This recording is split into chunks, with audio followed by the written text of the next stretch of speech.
गर्म।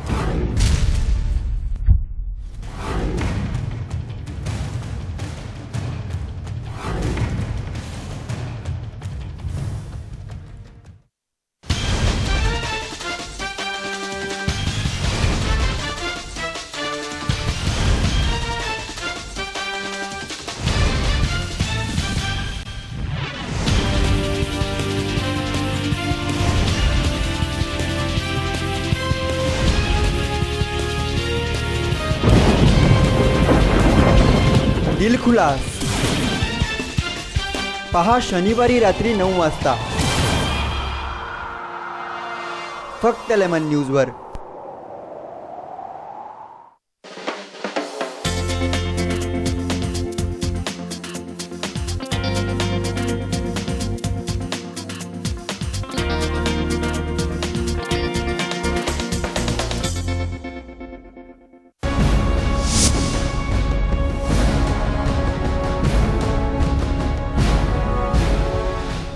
नमस्कार, मैं हूं अवनींद्र आशुतोष। आपका बहुत बहुत स्वागत है हमारे खास कार्यक्रम मुंबई की आवाज़ में। मुंबई जो सपनों की नगरी है, जहां पर हर तरह का व्यवसाय होता है और बहुत सपने लेकर लोग यहां पर आते हैं। और जाहिर सी बात है, मुंबई में जंगल है भीड़ का, बहुत सारे सपनों का। लेकिन एक जंगल और भी है, आर्य कॉलोनी जो गोरेगांव ईस्ट में है। वहाँ पर कई ऐसे सपने हैं जो लगातार टूटते रहते हैं और पल पल लोग अपनी ज़िंदगी से मुकाबला करते हैं कि कहीं कोई तेंदुआ ना आ जाए और उनके बच्चे को लेके भाग ना जाए। तो आर्य कॉलोनी की जो ज़िंदगी है, यहाँ पर ऐसे बहुत सारे आदिवासी रहते हैं जिनकी पीढ़ियाँ दर पीढ़ियाँ यहाँ पर रहती आई हैं। तो कुछ हम चेहरे आपको दिखाना चाहेंगे और मिलवाएंगे उन लोगों से जो हर पल उस दर्द को महसूस करते हैं, उस घुटन को महसूस करते हैं और उस भय को महसूस करते हैं। क्योंकि इनकी ज़िंदगी में एक जो सबसे बड़ी समस्या है वो है जंगल में रहते हुए भी इनके ऊपर लगातार ख़तरा बरकरार है, क्योंकि यहाँ पर तेंदुआ बहुत है। सबसे पहले आपसे जानना चाहेंगे कि आपका नाम क्या है? संगीता सत्यवेल अर्जुन। संगीता जी, आप यहाँ पैदा हुई, आपने किस तरह से जंगल में देखा और कितना खौफ है, क्या कहेंगे आप? इधर तो मैं बचपन से इधर बड़ी हो गई, लेकिन ये आज तक इतना साल हो गए लेकिन इधर पिंजरा तक लगाया नहीं। इतना शेर का डर है। कभी बच्चे लोग को अभी स्कूल जाने के लिए भी डर लगता है कि बाबा मेरे बच्चे को मेरे हाथ से ना छीन ले तेंदुआ। इतना डर लगता है हम लोग को। और काम पे भी जाएंगे तो बच्चे कैसे, आधा जान तो घर पे रहता है, आधा जान हमारा काम पे लगा रहता है। लेकिन आते वक्त हम लोग बच्चे को पूछते, बाबा इधर जाना नहीं उधर जाना नहीं, ऐसा बोलते। लेकिन ऐसा प्लानिंग है या मेरे को मालूम नहीं है, लेकिन प्लानिंग तो जरूर है आदिवासी लोग का इधर उठाना। क्यों आदिवासी लोग जंगल में रहते, इतना जगह खाली पड़ी, उन लोग का फायदा है।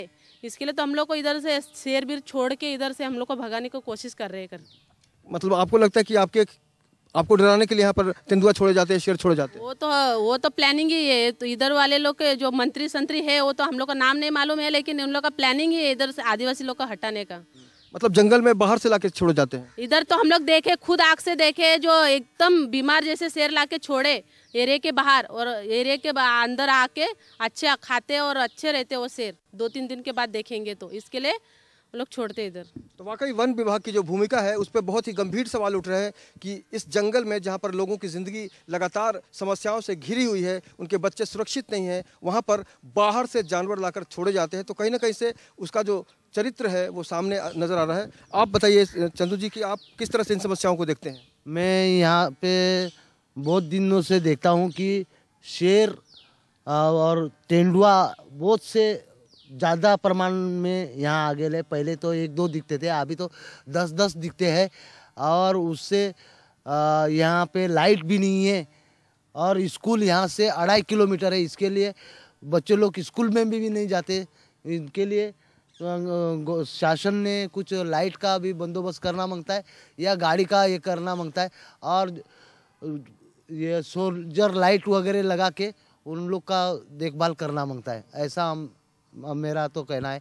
और जो एक जॉगिंग वाला आता है, उन लोग थोड़ा हल्ला गुला करता है, उन लोग के ऊपर बंधन रखना मांगता है, क्योंकि हल्ला गुला करने से शेर और जो बिपटिया है वो डर के उन लोग के ऊपर अटैक भी कर दे हुए। इसके लिए हर जगह में बोर्ड लगाना मांगता है और उनसे सावधान रहना मांगता है। और कोई अकेले नहीं घूमना मांगता है। हाथ में लकड़ी लेके। मतलब और जागरूकता फैलाने की जरूरत है। हाँ, जागरूकता और बोर्ड जगह जगह में उन लोग को सूचना बोर्ड लगाना मांगता है। ऐसा तो किधर दिख रहा नहीं है, एक दो जगह में लगाता है सूचना बोर्ड और उसका कुछ फायदा होता नहीं है। तो शासन ने उसके ऊपर गंभीरता से विचार करके और लाइट लगाना मांगता है। रोड में अभी स्कूल का जो है 2.5 यहाँ से वनिचा पाड़ा से 2.5 किलोमीटर पे स्कूल है। 2.5 किलोमीटर जाने के लिए रोड में कुछ लाइट नहीं है, रोड बरोबर नहीं है, चारों बाजू जंगल है। कभी तेंदुआ उधर हमेशा, मैं तो 2-3 बार वहाँ से देखा है कि तेंदुआ वहाँ हमेशा बैठता है। इसके लिए मैं हम लोग बच्चे लोग को स्कूल में नहीं छोड़ा जाता है। स्कूल 4-5 दिन हम लोग बच्चे लोग को छोड़ा नहीं स्कूल में, हम लोग इस घर में उन लोग को रखा और तेंदुआ की वजह से। तो वाकई एक खौफ है इनकी ज़िंदगी में, इनके पल पल के आगे बढ़ते हुए दौर में, क्योंकि इनको साफ साफ लगता है कि हमारा घर का जो पूरा परिवार है उस पर कोई हमला ना कर दे। और जाहिर सी बात है, बच्चों को लेकर जो चिंता माँ और पिता में होनी चाहिए वो इनकी आंखों में देख सकते हैं आप बताइए, आपको कितना डर लगता है और कैसा अनुभव है? छोड़ दिया है, अभी काम पे ही नहीं जाती हूँ क्योंकि ये तेंदुआ ऐसा घूमते रहता है। अब मैं एकदम लास्ट में रहती हूँ। आप देखो मेरे तरफ पूरा जंगल है, क्या करेंगे, जंगल भी काटने नहीं देते ये लोग। तो बोलते हैं क्या तेंदुआ अभी इधर लाके छोड़ते हैं क्या, कहाँ से आता है पता ही तो नहीं है। काम छोड़ दिया है, सब घर में बैठे। हम लोग को एक दिन तो मेरे ऐसा पूरा पैर के ऊपर उसने झम मारा था, लेकिन मैं बार बार भगवान की तरफ से मैं बच गई है। 2-3 बार मेरे ऐसा हो गया है। फिर भी अभी ये लोग कोई भी नहीं ये करते कि यहाँ पिंजरा लगाओ, क्या कहीं पे कोई कुछ आते नहीं, देखने को भी नहीं आते। बोलते ऐसा है, हाँ बोलते बाहर ने मत निकलो। बाहर नहीं निकलेगा, हम लोग गरीब लोग खाएंगे क्या? हम लोग का तो रोजी रोटी है, लकड़ा तो रोज काटना चाहिए हम लोग को। लकड़ा ही बेचेंगे तो ना हम लोग पेट भरेंगे, नहीं तो कैसा भरेंगे। अभी मैं काम छोड़ के, अगर मैं वो देखो भाजी मेरी लगी है पूरा सूख गई, मैं वो निकालने नहीं जा पा रही हूँ। अभी शाम के टाइम खाना बाहर, हम लोग तो चूल्हे में तो हम लोग बाहर खाना बनाते, घर के अंदर भी नहीं बना सकते। तो हम लोग को शाम को खाना हम लोग 4 बजे बनाते हैं और घर में आके जाके 6 बजे के बाद तो पूरा दरवाजा बंद। कितना दिन ऐसा रहेंगे हम लोग? सूरज ढलने के बाद सब कुछ थम जाता है और तब थम जाता है सब। और फिर शाम हो गई, वापस वही खौफ लगा रहता है, यहाँ से आएगा, वहाँ से आएगा, वहाँ से आएगा। ये क्या है? हाँ, ये लोग ने तो थोड़ा ध्यान देना चाहिए ना। यहाँ पे आए है, हम लोग रहते हैं तो हम लोग गरीब है, इसके लिए ये लोग ध्यान नहीं देते ना। जानवर नहीं। सबसे बड़ी बात यह है कि जिससे हम उम्मीद करते हैं, सरकार हो या जनप्रतिनिधि हो, जो भी हमारे शुभचिंतक हैं, उनसे हम गुजारिश करते हैं कि हमारे ऊपर कहीं ना कहीं से एक सुरक्षा की जो व्यवस्था है वो होनी चाहिए। जो सुविधाएं, मूलभूत सुविधाएं, पानी की, बिजली की, सड़क की, वो भी यहाँ पर नगण्य है। तो निश्चित रूप से इनकी ज़िंदगी में जो एक खौफ है, उसके साथ ही साथ दर्द और एक घुटन का पूरा माहौल है। आपसे जानना चाहेंगे कि आप किस तरह से इस समस्या को देखती हैं और क्या होना चाहिए, क्योंकि नेता आते हैं वोट लेने। इधर तो हम लोग जो वन विभाग के कौन आए थे वो बोल रहे थे कि इधर बाहर निकलने से पहले बड़ा बड़ा जोत का दिया लेके घूमो और बच्चे लोग को बाथरूम भी लेके जाओ हमेशा हाथ पकड़ के। तो बाथरूम इधर से 15 मिनट लंबा बनाया है, उधर से बच्चे लोग लेके जाना लेके आना। फिर इधर आदिवासी जो ऐसे घास काट के, लकड़ी का काट के बेच के वो लोग कमा के लाके बच्चे लोग को खिलाते। तो ये बच्चे लोग को देखेंगे या रोजी रोटी कमाएंगे, वो एक हम लोग का प्रॉब्लम है। और इधर ऐसा बच्चे लोग को स्कूल भी जाने के लिए कितना 2.5 किलोमीटर है उधर से, और उधर से ऐसी सुरक्षा नहीं है कि कंपाउंड नहीं है, बच्चे लोग सुरक्षित नहीं रह सकते। इधर से अभी वो दिन 5 दिन हो गए, वो 5 दिन ना 2 दिन हो गए, तभी तेंदुआ रास्ते में बच्चे लोग के सामने खड़ा है। बच्चे लोग इतना बुखार से पड़े, अभी तक स्कूल नहीं गए। उन लोग का परीक्षा भी चालू होने वाला है, बच्चे लोग अभी से बुखार से पड़े। और ऐसा तेंदुआ देखेगा, कभी हमला करेगा तो हम लोग का जाएगा, दूसरे का जाएगा नहीं। वो एसी में बैठने वाले, उन लोग का कुछ नहीं जाने वाला है। और जो इधर कौन है वो वन विभाग के है, उनको बोलने का कि इधर आके एक दिन रहो, डर क्या है उनको मालूम पड़ना चाहिए। तभी आदिवासी लोग कैसे रहते करके उन लोग के ऊपर ये बात आना चाहिए। बिल्कुल, जो चीज़ दूर से हम देखते हैं उसको महसूस करने में कहीं ना कहीं से हमारे सोच में भी एक दूरी बन जाती है। और चूंकि ये आदिवासी हैं, भोले भाले लोग हैं, गरीब हैं और इसी जंगल में इनको रहना है, तो कहीं ना कहीं से एक जो डर का साया है इनके ऊपर बरकरार है, क्योंकि इनकी सुध लेने में अब तक कोई सामने आने की कोशिश नहीं कर रहा है। आप आइए, इधर आइए, अपना नाम बताइए। मेरा रेशमा शेख।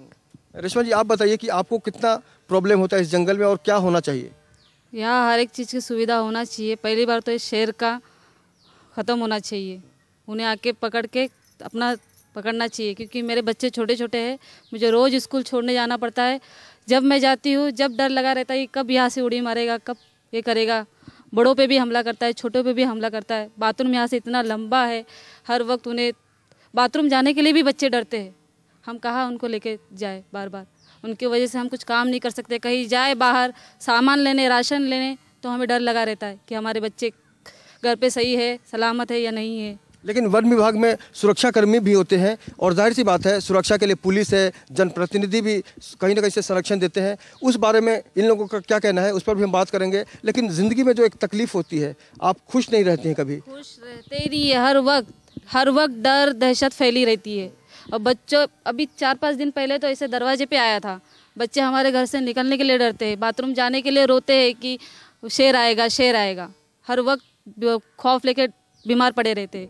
स्कूल जाने से भी डरते हैं। स्कूल जाने के लिए अभी एग्ज़ाम 2 दिन बाकी, एग्ज़ाम चालू होने में, बोलते हम स्कूल नहीं जाएंगे तो हमारे बच्चों का साल भी बर्बाद हो जाएगा। स्कूल जाने से जो बच्चा पहले बीमार पड़ जाता है दहशत और डर की वजह से, क्योंकि उसने तेंदुआ देख लिया होता है और कहीं ना कहीं से उसको ये शंका बनी रहती है उसके मन में कि अगर मैं स्कूल जाऊंगा या फिर कहीं बाहर जाऊंगा तो हो सकता है हमारे ऊपर तेंदुआ का हमला हो जाए। तो अक्सर हमने सुना है कि जंगल में मंगल की बात होती है, लेकिन यहाँ पर मौत से दंगल करते हैं ये लोग। और निश्चित रूप से हम इन चेहरों को आपको पहले दिखाने की कोशिश करेंगे कि इन सब के चेहरे पर एक खौफ है मौत का। और निश्चित रूप से जंगल में ये जो रहते आए हैं, सदियों से रहते आए हैं और बहुत पुराना रिश्ता है। लेकिन मुंबई के आसपास जिस तरह का माहौल है, ऐसा लग रहा है इस दृश्य को देखकर, इनकी ज़िंदगी को देखकर कि ये मुंबई से बहुत दूर है। जबकि सच्चाई यही है कि गोरेगांव का एक जो एक्सप्रेस हाईवे है, वेस्टर्न एक्सप्रेस हाईवे है, वो बिल्कुल पास में ही है। यहाँ पर फिल्म सिटी है और यहाँ पर बहुत सारी बस्तियाँ हैं, बड़ी बड़ी बिल्डिंगें हैं। लेकिन इस जंगल के अंदर अगर कुछ है इन लोगों के साथ तो वो है खौफ। तो इसी खौफ के साए में ये जीने को अभिशप्त है, क्योंकि इनकी कोई नहीं सुनता। आप जिस तरह से आपने एक लंबा वक्त गुजारा है, आपके बहुत सारे जानवरों को भी लेके भागा है वो तेंदुआ, उस बारे में बताइए।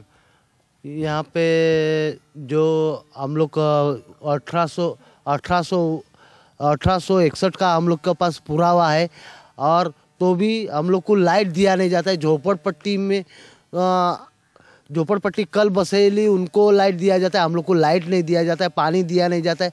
हम लोग के ऊपर शासन अन्याय कर रहा है और उससे मुझे भी लगता है कि हम लोग शासन हम आदिवासी लोग को भगाने के चक्कर में है, क्योंकि इन लोग को लाइट पानी देगा तो इन लोग इधर का परमाणु हो जाएगा। इसके लिए उन लोग भगा रहा है, इसके लिए तेंदुआ वगैरह छोड़ता है इन लोग। ऐसा मुझे लग रहा है कि इन लोग जानबूझ के तेंदुआ छोड़ रहा है। और उन लोग अभी तक वन अधिकारी ने ये कोई कभी पिंजरा नहीं लगाया। पिंजरा लगाने को बात आता है तो बोलता है कि हमारे पास पिंजरा नहीं है, हमारे को दिल्ली से ऑर्डर लेना पड़ेगा। बोलता है ये तुम्हारा जो घर है उसको चेन वाल का कुंपन बनाओ। आदिवासी के पास इतना पैसा रहता था चेन वाल का कुंपन बनाने के लिए। एक हम लोग आदिवासी एक दिन का रोजी रोटी डूब जाता है करके उन लोग का कारवी का कूड़ बनाता है घर में, वो नहीं बना सकता है। तो इतना चेन वाल का कुंपन पूरा पाड़े को बनाने को कितना टाइम लगेगा। और बोलता है अच्छा, बोलता है एक प्रकाश ज्योत का दीवा लगाओ। प्रकाश ज्योत आदिवासी के घर में रात को दिया जलाने को घासलेट नहीं रहता है, तो बड़ा प्रकाश ज्योत का दीवा किधर से जल लगा। ये बहुत गंभीर समस्या है। निश्चित रूप से एक आदिवासी जो गरीब आदमी है, जो हर रोज़ कमाता है, उसकी ज़िंदगी में रोशनी का जो वक्त होता है तो एक दिया होता है, एक डिब्बी होता है। तो उसके ऊपर कहीं ना कहीं से अगर प्रशासन की तरफ से या वन विभाग की तरफ से ये कहा जाता है कि आप ज्योति लगाएं, तो एक बहुत बड़ा मजाक है, इसको मजाक ही कहेंगे हम। और आजू बाजू का जंगल काटो, काट के उसको अंगार लगाओ, जंगल साफ करो। जंगल काटेगा तो उन लोग के फॉरेस्टर वाला या हम लोग के ऊपर केस ले सकता है, और हम लोग के ऊपर केस लेके हम लोग को भी अंदर कर सकता है। तो हम लोग जंगल तो काट नहीं सकता है। बोलता है रात को तुम लोग बाहर नहीं निकलने का, रात को बाहर नहीं निकलेगा, रोजी रोटी नहीं कमाएगा तो खाएगा क्या। तो दिन को तेंदुआ आता है, दिन को हैरान करता है, तो रात को तो आने वाला ही है। और उन लोग बोलता है तुम्हारा जो बकरी है, गाय है, वो सब बंदिश रखो। जानवर आपका, और हम लोग क्यों बंदिश रखे? हाँ, आपका जानवर आप बंदिश नहीं रख सकते तो हमारा जानवर क्यों रखूं? आपकी जो तकलीफ है उसको आप खुद संभालो, यानी आप अपने जानवरों को, अपने बच्चों को खुद संभालो, क्योंकि ये आपकी ड्यूटी है। जबकि सच्चाई तो यही है कि उनकी ड्यूटी होती है। और एक जब भी इस तरह की बात होती है तो घर में पूरा वातावरण जो है वो बदल जाता है। आपको क्या लगता है कि जिस तरह से सुरक्षाकर्मी या फिर सरकार की तरफ से जो पहल होनी चाहिए वो नहीं हो रही है, उल्टा आपको बताया जा रहा है? नहीं नहीं, ऐसा ये तो कुछ ये नहीं। वन विभाग के आए थे तो वो क्या बोले हम लोग को, क्या कंपाउंड बनाओ। कंपाउंड बनाएगा तो इधर एक दिन इंसान काम पे नहीं जाएगा तो दूसरे दिन भूखा बच्चे लोग रहते। तो ये लोग ऐसा क्यों बोलते, क्यों इतना ये कर रहे हैं? कि डर उन लोग को मालूम नहीं है क्या? एक दिन इधर लोग आके बताना चाहिए क्या ये डर क्या है करके। ये लोग उन लोग का थोड़ी जाता है, जो आदिवासी लोग का बच्चा जाता है उन लोग का क्या है। बच्चे लोग अच्छे स्कूल में जाते हैं, अच्छे खाते पीते अच्छा रहते हैं, उसके लिए डर नहीं मालूम है। एक बच्चा इंसान का जाता है, उनका जान कितना जलता है वो हम लोग को मालूम है। जो हम लोग एक दिन बच्चे को ऐसा रास्ते पे छोड़ दे तो हम लोग का जान आगे पीछे होता है। बाबा बच्चे लोग का आके तेंदुआ लेके जाएगा करके।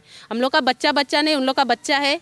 हम लोग भी बच्चा इतना छोटे से बड़ा करते। इधर से अभी इधर 10वीं तो आगे पढ़ा नहीं, क्यों? तो 10वीं के बाद बच्चे लोग बड़े होते तो काम पे भी जा सकते। बुक का पैसा वो लोग काम करके ये करते, जमा करते। तो रात को नाइट में जाने वाले बच्चे लोग अभी जाते नहीं, क्यों? तो शेर का इतना डर है, इसके लिए जाते नहीं वो लोग। अभी पढ़ाई वो लोग ने छोड़ के लोग लड़के लोग बैठ गए हैं। तो मौत का ये डर है। इस जंगल में बहुत सारे तेंदुआ हैं जिनकी वजह से यहाँ के लोगों के अंदर एक डर आ गया है। और जाहिर सी बात है, जो सुरक्षाकर्मी, जो वन विभाग के जो लोग हैं, उनको अपनी भूमिका निभानी चाहिए। लेकिन उसके बावजूद अगर यहाँ के लोग डर महसूस करते हैं, खौफ में हैं और इनकी ज़िंदगी से जो खुशी जुड़ी हुई होनी चाहिए वो खुशी बिल्कुल नहीं है, तो लगातार हम कह सकते हैं कि इनकी ज़िंदगी में इस हरियाली में कहीं ना कहीं से एक सूखा आ गया है, गम का, डर का और दहशत का। तो आप इधर आइए, आप इधर आइए। आपका नाम बताइए। सुनीता ओम सिंह यादव। आप इधर घूमिए, पहले उधर देखिए और बताइए आपको किस तरह से क्या कहना है? मेरे पति भी काम पर जाते हैं ना, नाइट ड्यूटी करने, तो हमें भी डर बहुत लगा रहते है कि कहीं कुछ तकलीफ ना आ जाए, कहीं परेशानी ना हो जाए, बहुत डर लगा रहता है। और आपके पति क्या करते हैं? नाइट ड्यूटी करते हैं इधर डेयरी पर, रात इसी कॉलोनी में ही, आरे कॉलोनी में ही है? हाँ, सुबह शाम अभी 4 बजे जाएंगे ना तो 12 बजे 12:30 बजे आते हैं। तो ड्यूटी पे जाते हैं तो बहुत डर लगा रहते है कहीं कुछ परेशानी ना आ जाए बहुत। और लड़के भी कहीं चले जाते हैं, बोलेंगे ना जाओ शाम हो गया, शेर का डर है बहुत, तभी भी लोग चले जाते हैं, घूमते हैं इधर उधर, बहुत खौफ रहते हैं। एक समय तो 1 साल हुआ ऐसा, दरवाजे के पास ही ऐसा मेरे को लगा बिल्ली लोग झगड़ा कर रहे, दरवाजा जैसा खोला ऐसा मेरे आंग पे आया, मैं फट से दरवाजा बंद किया। नहीं तो हमारे कितना तेंदुआ था? 1 था कि 2 था? 1 था, बहुत बड़ा था। और अभी थोड़े समय में तो हमारे आंगन में जाके 2-3 बार हम लोग देख चुके हैं। यहाँ पे भी ऐसा जाते समय देखे, वो लड़की लोग ने बाथरूम गए थे तभी ऐसा उन लोग ने बहुत चिल्लाया तो हम लोग दौड़ के गए। इस पूरे एरिया में आपने कई बार घूमते हुए देखा है? हाँ, यहीं पे घूमते, इधर चारों तरफ घूमते रहते हैं 12 बजे रात। हमारे कैमरामैन राकेश कदम से हम एक बार गुजारिश करें कि इस इलाके को दिखाने की कोशिश करें जहां पर पूरा जंगल ही जंगल है और इसी एरिया में यहाँ पर लगातार तेंदुओं का जो आगमन है वो होता रहता है और यहाँ पर वो उनका विचरण होता है। और जाहिर सी बात है, जब इस माहौल में, इस बस्ती में बहुत कम घर हैं और अगर यहाँ पर तेंदुआ आता है, कोई भी जानवर आता है, तो उनकी ज़िंदगी में बहुत सारी तकलीफ़ें महसूस हो सकती हैं। और यहाँ के बहुत ही एक चर्चित सामाजिक कार्यकर्ता हैं सतीश मडावी जी, जो हमारे साथ हैं। उनसे हम गुजारिश करें कि वो भी हमें मुंबई की आवाज़ में ज्वाइन करें और यहाँ की जो तकलीफ़ है तकनीकी रूप से उस बारे में क्या होना चाहिए, क्योंकि आदिवासियों के लिए लगातार आपने विकास का काम किया है, कई ऐसी संस्थाएं हैं जिसको आप अपने से जोड़ कर रखे हुए हैं। तो अब आ जाइए कदम जी और इनको मुखातिब कीजिए। आपका बहुत बहुत स्वागत है सतीश जी। सबसे पहले मैं ये बताना चाहता हूँ कि जल, जंगल और ज़मीन पे आदिवासी का हक है और ये कोई फॉरेस्ट की जगह नहीं है, कोई वन विभाग की जगह नहीं है।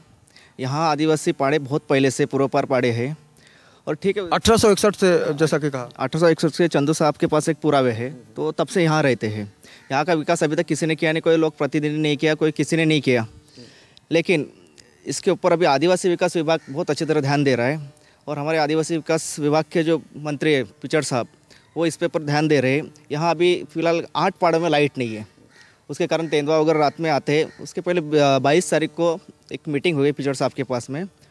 वहाँ एक ऐसा निर्णय लिया गया है कि रिलायंस वालों ने कबूल किया है, कहा है कि अभी 50% तक उनका लाइट का काम हो गया है, कुछ ट्रांसफार्मर बैठने का है, वो भी हो जाएगी। और दूसरी बात, कोई लोक प्रतिनिधि नहीं, कोई आमदार नहीं, यहाँ कोई काम नहीं किया। जहाँ उनके वोटर बैंक है वहाँ ही उन्होंने काम किया। ये आदिवासी पाड़े में खाली आदिवासी विकास से काम करते हैं। ठक्कर बापा योजना के हिसाब से बहुत सा अभी थोड़ा कुछ रोड अभी स्टार्ट हो गया है, तो बहुत जल्दी इनके लाइट वगैरह आ जाएंगे और तेंदुआ का अगर दर होगा उनसे चला जाएगा। आपको बता दें कि इस इलाके के सांसद हैं गुरुदास कामत, जो कांग्रेस को बिलोंग करते हैं, और शिवसेना के विधायक यानी एमएलए हैं रविंद्र वायकर। और निश्चित रूप से इनकी भी भूमिका बनती है कि वोट लेने के बाद कहीं ना कहीं से एक बार ज़रूर इनके दिलों को टटोलें, मन को समझें, और अगर खौफ है तो उसको मिटाने की कोशिश ज़रूर करें। हालांकि ऐसी बहुत कमी दिखती है। यहाँ के नगर सेवक कौन है? जितेंद्र बड़वी है, वो भी बहुत अच्छे हैं। अभी जस्ट नए आए, तो उनका भी काम चालू है। किस पार्टी के हैं वो शिवसेना के हैं। नहीं, पक्ष वगैरह कहीं नहीं, वो अपना आदिवासी अपना आदमी है। अभी देखो ये 22-8 को एक मंत्रालय में मीटिंग हो गई है। ये आदिवासी आरे के प्रश्न है, उसमें 8 पहाड़ों में जो लाइट नहीं है उनका भी लाइट बहुत से जल्द आ जाएगी। और जो ठक्कर पापा की योजना के हिसाब से जो भी काम है वो शुरू हो जाएगी। डिपार्टमेंट है, आदिवासी विकास मंत्री है, बहुत अच्छे है वो खुद आदिवासी के लिए काम कर। बाकी प्रतिनिधि का मुझे मालूम नहीं, लेकिन अभी जो फिलहाल में इस वक्त जो पिचड़ साहब है वो आदिवासी के लिए अच्छा काम कर रहे हैं। और शायद वो कुछ ही दिनों में यहाँ सर्वे भी करने वाले हैं। वैसे बहुत से जगह के जो उन्होंने किया, लाइट से बहुत से जगह आ गई है, पानी का भी सॉल्व हो गया है उनका, ये चलो। और एक दूसरी बात, यहाँ आदिवासी के लिए एक हॉस्टल भी बनाने वाले हैं डिपार्टमेंट की तरफ से, वो भी होगा। और सबसे पहली बात, इनको लाइट चाहिए। लाइट के कारण बच्चों की पढ़ाई होती नहीं, कुछ नहीं होती, उसके लिए प्रयत्न शुरू है और जल्द से जल्द लाइट आ जाएगी इनकी। अरे इस देश को आज़ाद हुए कितने साल हो गए ये तो हम जानते ही हैं, लेकिन हम मानसिक रूप से आज़ाद कब होंगे? इस देश में जिस तरह से हम टैक्स देते हैं और हमारे पास सारे पुरावे होते हैं, यानी प्रूफ्स होते हैं कि हम इसी देश के हैं, इसी इलाके के हैं, उसके बावजूद जो जन सुविधाएँ, जो मूलभूत सुविधाएं मिलनी चाहिए वो अब तक निश्चित रूप से नहीं मिली है। और जो सुविधाएं मिलती हैं तो एक औरत के घर में एक खुशी आती है। आप बताइए कि जब सारी सुविधाएं मिल जाएंगी, जिस तरह से बिजली और पानी की बात हो रही है, तो कितना बदलाव आएगा यहाँ पे? बहुत बदलाव आएगा। यहाँ सबको के बाद हम लोग दिवाली जैसे साल में सबकी दिवाली आती है, हमारी उस वक्त दिवाली आ जाएगी। अगर ये सब सुविधा हो गई तो बहुत अच्छा होगा, हमें बहुत अच्छा लगेगा। उससे पहले ये भी जानना है कि जिस तरह से अभी सतीश जी ने कहा कि पिचड़ साहब बहुत अच्छा काम कर रहे हैं, लेकिन अब तक इसके पहले जो भी लोग थे उन्होंने काम क्यों नहीं किया? वादे तो अक्सर लोग करते होंगे, क्या हो? जो भी नेता आते होंगे वोट मांगने, वादे करके जाते होंगे ना। वादे क्या बोल के जाते थे वो? वो तो हम लोग अभी बोरिंग के लिए हम लोग उद्घाटन किए, तो अभी 1 साल होने को है, उद्घाटन किए, लेकिन अभी तक बोरिंग नहीं निकाल के दिया है। और जब भी आए थे वोटिंग मांगने के लिए, नल का उद्घाटन हो गया है, पानी नहीं आया, सॉरी, बोरिंग के लिए। और अभी हम लोग बोले कि अभी रास्ता कभी बनाएंगे, नहीं अभी अगले महीने हम लोग बनाएंगे, लेकिन अभी आप एरिया का जाके अंदर देखेंगे तो ये ऐसे ही पड़ा रहेगा पत्थर में। और अभी तो रास्ता बना के दिया, जो एक औरत का डिलीवरी रास्ते में होगा, वो रिक्शा वाला वो रास्ता दे के हम लोग के एरिया में नहीं आता है। अभी वो डिलीवरी रास्ते में हो गए, हॉस्पिटल वाले भी नहीं लिए, बाबा होम डिलीवरी हो गया, मेरे को सर्टिफिकेट नहीं देंगे करके, ये सब प्रॉब्लम होता है हम लोग को। तो ऐसा लगता है कि आपको नेताजी लोगों को यहाँ पे आने से, तेंदुआ से डर लगता हो? वो तो डर लगता है बहुत। पुलिस लेके आते, गार्ड लेके आते, और हम लोग कैसे रहते हैं वो वक्त हम लोग को सवाल करने वाले हैं। जो अभी हम लोग को अभी इतना गुस्सा आया है कि हम लोग ये बोलेंगे अभी जंगल में उधर तक जाके आओ करके, तुम लोग को कितना डर क्या वो मालूम पड़ जाएगा। चुनाव जल्दी ही आने वाला है, आप इस बार क्या भूमिका रहेगी आपकी? अभी तो हम लोग क्या करने वाले तो हम लोग के दिल में है, हम लोग को इतना गुस्सा भरा है ना कि पूछो मत। अभी तो हम लोग क्या करने वाले हैं वो तो अभी इलेक्शन आने के बाद ही आप लोग को वो नेता लोग बोलेंगे कि उधर एरिया में क्या हो गया करके। तो बिल्कुल नेताजी के प्रति बहुत गुस्सा है इनके मन में लेकिन तकनीकी रूप से ये भी समझने की ज़रूरत है कि अगर जनप्रतिनिधि जिनके पास फंड होता है, सरकार की तरफ से भी मिला राहत सुविधा देने की बात की जाती है, उसके बावजूद यहाँ पर समस्याएं जस की तस हैं और जो खौफ है, मौत का खौफ है, वो बरकरार है। तो इसके प्रति जिम्मेदार कौन है? आपको नहीं लगता कि अब सरकार ने इसके पहले जो भी करना चाहिए था कुछ नहीं किया? नहीं, अभी पहले बात तो ये बताओ कि यहाँ बॉम्बे में आदिवासी है या नहीं, ये गवर्नमेंट को मालूम नहीं था। जब 2003 में पुणे से जब सर्वे किया ट्राइबल डेवलपमेंट, तब उनको पता चला कि यहाँ आदिवासी पाड़े हैं। ये पाड़े 1861 से इनके पास पुराना, तब से इनके बाप दादा यहाँ रहते, लेकिन डिपार्टमेंट को मालूम नहीं था। उसके बाद ये सब चालू हो गया, अभी सुविधा देना शुरू हो गया है सब, और जल्द से जल्द हो जाएगी सुविधा। इस बारे में आपका कैसा अनुभव रहा है? आपको क्या लगता है कि वाकई अब तक इंतजार रहा? ये कम से कम आर्य कॉलोनी में 32 आदिवासी पाड़े हैं और लोक संख्या कम से कम 15,000 के ऊपर है। और इधर जो प्रतिनिधि आते हैं खाली आश्वासन देते हैं, आज इधर से आवाज़ देगा तो मंत्रालय में आवाज़ जाता है, मगर हम लोग को स्वतंत्र मिलके 66 बरस हो गया, मगर हम लोग को अभी तक लाइट नहीं मिलता है। ये स्वतंत्र नहीं है, ये तो अंग्रेज अच्छे थे कि ये सरकार अच्छी है? ये अंग्रेज हमको कहने का है कि अंग्रेज के ज़माने में जो कुछ भी निर्णय होता था, मगर अभी तो स्वतंत्र मिलके भी उसके ऊपर निर्णय नहीं होता है। तो वो हमें ऐसा लगता है कि जो इंग्रज थे वो अच्छे हैं। सरकार आज की जो है वो अच्छी नहीं है, क्योंकि उसने विश्वास तोड़ा है और यही कारण है कि यहाँ के लोगों के मन में ये बैठ गया है कि जो अंग्रेज़ थे, जिनके हम गुलाम थे, वो कहीं ना कहीं से अच्छे थे। गुलामी की जो ज़िंदगी होती है उसमें बहुत तकलीफ होती है। आपको क्या लगता है कि अभी भी मौत की गुलामी है? यहाँ पर मौत की गुलामी क्या, इधर इंसान जाएगा तो इधर टीवी वाले आते हैं या इधर सुनील प्रभु जी भी इधर आते हैं, इधर हमला होएगा तो। एक बार तो घर में तेंदुआ घुसा था, तो मैं बोली थी टीवी न्यूज़ वाले में बोली थी कि इधर कोई करता नहीं काम करके, तो उन्होंने मुझे बोला क्या वो चंदू जाधव के लड़की को एक वॉचमैन दे दो, ऐसा करके बोला था मेरे को। तो मैं बोली वैसी बात नहीं, जो मैं रहती हूँ वो ईंट का घर में रहती हूँ, लेकिन इधर रहने वाले वो प्लास्टिक के घर में भी रहने वाले। उन लोग का ये औरत है जो इनका प्लास्टिक का घर है, और इधर रात को ये लोग सोते नहीं, 3 बच्चे हैं लेकिन आधा घंटा ये सोते तो उसका आदमी भी उठता है, फिर बच्चे लोग स्कूल जा नहीं पाते, ऐसे लोग रहते। तो ये सब उन लोग का, हम लोग का जो तकलीफ है वो उन लोग ने देखना चाहिए, सुनना चाहिए, हम लोग का प्रॉब्लम का सॉल्व करना चाहिए वो लोग ने, तो वो लोग सब करते नहीं है। तकलीफ कोई नहीं सुनता तो निश्चित रूप से समझा जा सकता है कि इनकी जो ज़िंदगी है उसमें अभी भी असुरक्षित होने की जो भावना है वो बरकरार है। कितना डर लगता है? हम लोग का तो रूम प्लास्टिक का है। अब मेरे बच्चे 3 बच्चे हैं, हम लोग 2 जन 5 जन है। हम लोग रात को 2-2 घंटा सोते हैं, जब बच्चे लोग उठते तो हम लोग सोते हैं बारी बारी से। हाँ, बारी बारी से सोते हैं।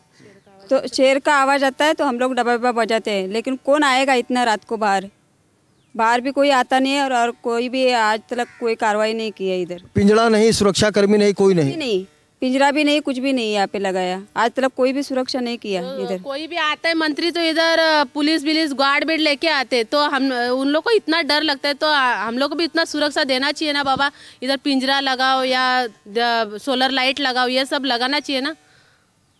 नेताजी आते हैं या जो मंत्री जी आते हैं, जो भी चुन के यहाँ से जाते हैं, वो जब आते हैं तो दल बल के साथ आते हैं और पूरी सुरक्षा का ध्यान रखते हैं, लेकिन जिसके ज़रिए वो वहाँ तक पहुँचते हैं, सत्ता तक जाते हैं, उनके लिए उनके मन में बहुत ज़्यादा तकलीफ़ नहीं है, कोई दर्द नहीं है। उनको हम क्या कहें, बेरहम कहें? बेरहम क्या, उन लोग को दिल में रहम है ही नहीं, उन लोग का दर्द मालूम ही नहीं है। तो वाकई अगर उनके दिल में दर्द होता तो निश्चित रूप से यहाँ की जो तस्वीर है उसमें कुछ ना कुछ बदलाव देखने को मिलता है। लेकिन आर्य कॉलोनी के इस पूरे इलाके में फ़िलहाल हम यही कहेंगे कि इन्हें इंतज़ार है विकास का, और निश्चित रूप से जिस तरह से अभी सुनील भाई ने कहा, सतीश भाई ने कहा कि यहाँ पर बिजली और पानी के बारे में हम प्रयासरत हैं, तो अगर यहाँ की तस्वीर बदलती है तो निश्चित रूप से यहाँ जो मौत का साया है वो भी कम होगा। संक्षिप्त में आपसे जानना चाहेंगे कि अब आने वाले दिनों में क्या करेंगे या इस समस्या को देखते हुए मतलब क्या तैयारी है, किस तरह से लड़ेंगी आप? अभी तो हम लोग ऐसे ही बोलेंगे, वोटिंग के लिए आएंगे तो बोलेंगे पहला काम करो बाद में वोट देंगे, नहीं तो अरे इधर आते कागज बिगज बांटने के लिए तभी भी हम लोग बोलेंगे पहला काम करो बाद में वोट मिलेगा, नहीं तो हम लोग वोट देने वाले नहीं हैं। पहले काम फिर वोट। संक्षेप में बोलिए, आपकी क्या गतिविधि होगी, आप किस तरह से इन लोगों को विश्वास में लेंगे? नहीं, जल्द से जल्द अभी देखो मंत्रालय में मीटिंग हो गई है, मिनट से सभी अधिकारियों को बुलाया था, कौन से पाड़े में कि 8 पाड़े का था, कहाँ तक काम हो गया, मिनट्स में आया है, और जल्द से जल्द सब काम हो जाएगा ये। तो बस हम भी यही दुआ करेंगे, उम्मीद करेंगे कि इस पूरे इलाके में जहाँ पर मौत का साया है वो बरकरार है और तेंदुआ का जो आना जाना लगातार जारी है उसमें कमी आए, क्योंकि इनकी ज़िंदगी में खुशी तभी आएगी जब इनको सुरक्षित होने की जो भावना है उससे वो बलवती हो पाएंगे, तभी इनकी ज़िंदगी में खुशी आएगी और जंगल में होगा मंगल। आज के इस सफ़र में बस इतना ही, लेकिन हम कल फिर मिलेंगे आपसे किसी और समस्या के साथ। अगर आपके पास भी कोई समस्या है तो हमें बताइए, हम मुंबई की आवाज़ के ज़रिए उसको ज़रूर उठाएंगे। आज हमारे कैमरामैन राकेश कदम के साथ मुझे अवनींद्र राजतोष को दीजिए इजाज़त, कल फिर मिलेंगे। नमस्कार।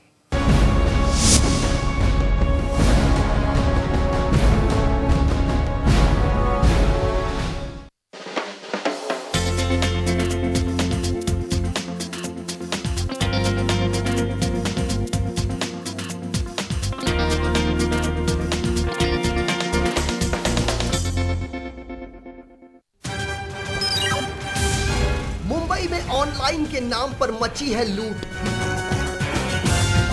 ऑनलाइन पोकर गेम के जरिए करोड़ों की लूट। एफआईआर के बावजूद चल रहा है बर्बादी का गेम। गेम किंग का असली सूत्रधार पुलिस की गिरफ्त से बाहर।